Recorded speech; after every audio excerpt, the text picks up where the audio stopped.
I'm going to show you 3 different types of mind map. A messy map or a sketch map, a standard map, and a memory map. The first type of mind mapping is a sketch map.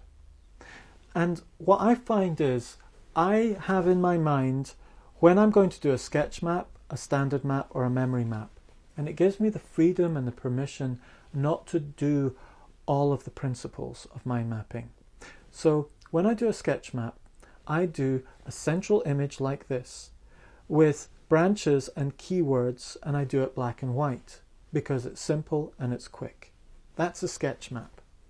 Then there's a standard map like this, and you'll notice in the standard map that I've started to use color and reordered some of the branches and given some images.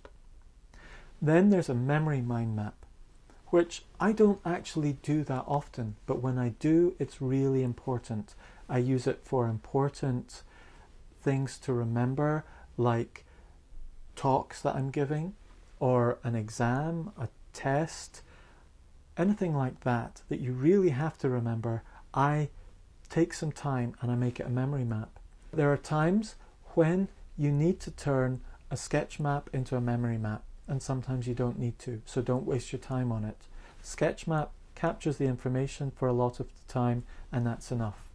I tend to find I spend about 60% of my mind maps are sketch maps, and about 20%, 30% are standard maps, which leaves about 10 or 20% as memory maps. That's the general kind of gist of things. I know a lot of people who are obsessed with having neat notes. I'm dyslexic, very severely dyslexic. Neatness doesn't come naturally to me. I have to spend a lot of my mental effort to make things neat. And there are times when it's important to be neat and to save that energy for those times. If you want to be neat across the board, then that's fine, but you don't have to be.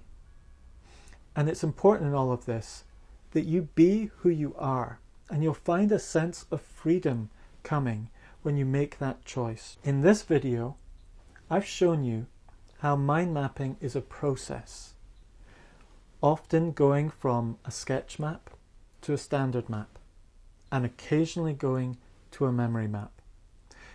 And I've shown you how critical it is that you make a choice to be yourself when you're note-taking. In the next video, I'm going to show you the 5 principles of mind mapping and how you can get up and running with these principles straightforwardly. See you over there.